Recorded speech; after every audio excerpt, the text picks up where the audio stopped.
AFC kembali berulah, wasit asal Qatar berpotensi pimpin laga timnas Indonesia versus Jepang.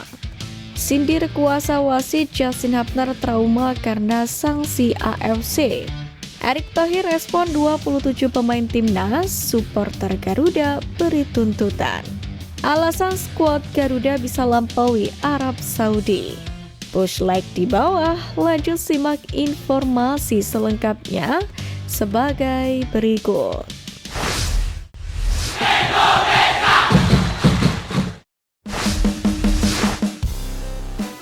AFC berulah, wasit asal Qatar ditunjuk pimpin laga timnas Indonesia versus Jepang. Anak asuh Sintayong akan melanjutkan perjuangan di putaran ketiga kualifikasi Piala Dunia 2026. Namun, baru-baru ini diwartakan seorang wasit asal Qatar, Khamis Al-Mari, kembali dikabarkan bakal memimpin pertandingan antara timnas Indonesia melawan Jepang, yakni dalam lanjutan kualifikasi Piala Dunia 2026, sebagaimana diungkap oleh akun Instagram @football.indonesia. Khamis Al-Mari sendiri sebelumnya juga memimpin laga timnas Indonesia melawan Jepang di Piala Asia 2023 pada Januari 2024. Khamis Al-Mari sendiri merugikan timnas Indonesia yang kala itu memberikan penalti di awal pertandingan kepada Jepang. Momen itu terjadi ketika striker Jepang Ayase Ueda berduel dengan Jordi Amat. Penyerang Feyenoord itu terjatuh di kotak penalti. Wasit Qatar itu pun lantas mengecek VAR untuk melihat potensi penalti, dan pada akhirnya tendangan 12 pas pun diberikan kepada Jepang karena Jordi Amat dianggap pelanggaran. Kini, Khamis Al-Mari kembali akan memimpin laga Indonesia versus Jepang. Lalu akankah keputusannya bisa adil untuk kedua tim? Padahal ibarat luka belum kering, yang mana pula masih segar dalam ingatan para supporter timnas Indonesia yang juga baru saja menderita kerugian pada saat melalui laga dengan dipimpin wasit asal Timur Tengah. Salah satunya adalah wasit asal Oman Ahmed Alkaf, yang mana telah merugikan skuad Garuda pada pertandingan melawan Bahrain yang berlangsung pada kualifikasi Piala Dunia 2026.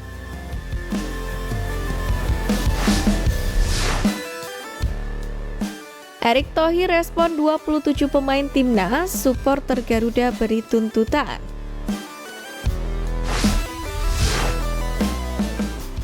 Timnas Indonesia resmi mengumumkan 27 nama pemain yang dipanggil untuk melawan Jepang dan Arab Saudi dalam laga kualifikasi Piala Dunia 2026 zona Asia.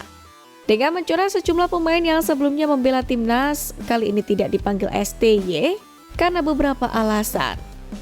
Meski begitu, STY pun memanggil nama-nama pengganti yang sebenarnya tidak asing karena juga eksis di timnas Indonesia, namun di dua edisi terakhir tidak dipanggil.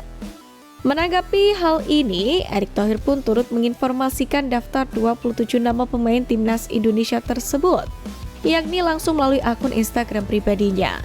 Erick mengatakan, 27 nama pemain ini akan berjuang habis-habisan untuk mendapatkan hasil baik saat melawan Jepang dan Arab Saudi.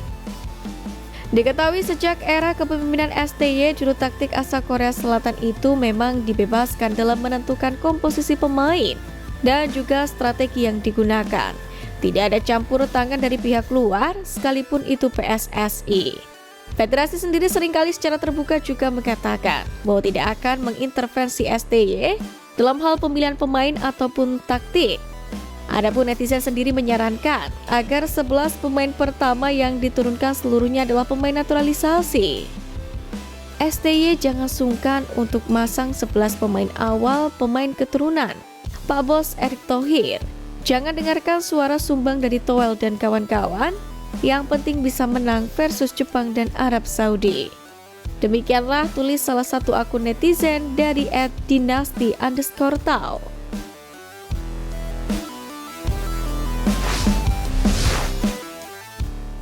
Alasan skuad Garuda bisa lampaui Arab Saudi.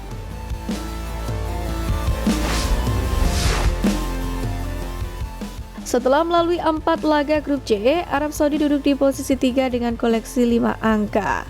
Saudi hanya unggul 2 angka dari timnas Indonesia di posisi 5. Namun jangan heran jika nanti di klasemen akhir, grup C justru Garuda lah yang finish di atas Arab Saudi. Hal ini pun cukup beralasan. Pasalnya, dari 6 laga sisa timnas Indonesia, 4 diantaranya digelar di kandang sendiri. Jika terkena sihir 70.000 supporter yang memadati SUGBK, maka bukan tidak mungkin timnas Indonesia bisa mengemas 9-12 angka di 4 laga kandang tersisa.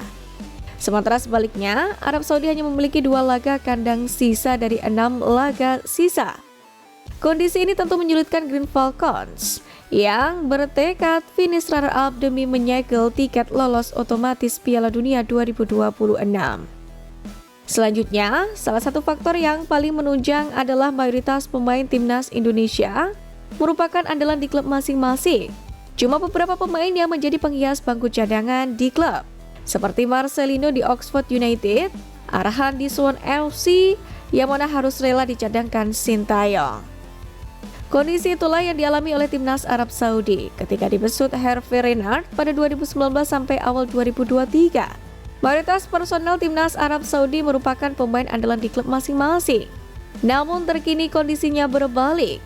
Banyak pemain timnas Arab Saudi yang menjadi cadangan di klubnya, di mana penyebabnya adalah karena banyaknya pesepak bola top dunia yang bermain di Liga Arab Saudi.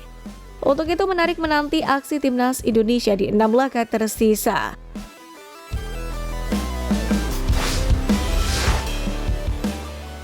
Sindir kuasa wasit Justin Hubner trauma kena sanksi AFC.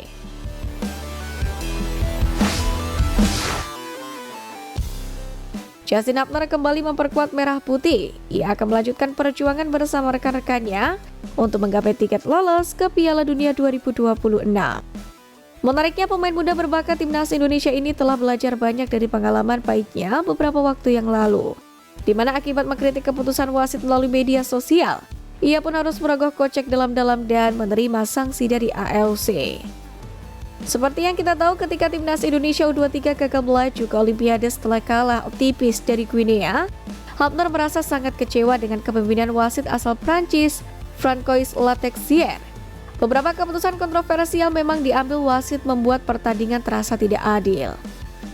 Namun demikian, di balik hukuman tersebut, ada pelajaran berharga yang didapat oleh pemain keturunan Belanda ini. Pengalaman pahit tersebut membuat Hubner semakin dewasa. Ia menyadari bahwa sebagai seorang pemain profesional harus bisa menerima keputusan wasit meski tidak sependapat. Karena fokus utama seorang pemain adalah memberikan yang terbaik di lapangan dan membawa tim meraih kemenangan. Saya masih ingat ketika menyaksikan pertandingan melawan Guinea bersama keluarga saya, gol penalti yang diberikan kepada Guinea sangat meragukan. Namun apa boleh buat, kami harus menerimanya. Kenang Justin Hubner. Menariknya, wasit Francois Letexier yang pernah membuat Justin Hubner kecewa, ternyata kemudian dipercaya memimpin final Euro 2024. Saat ditanya mengenai hal tersebut, Hubner hanya tersenyum dan enggan berkomentar lebih lanjut.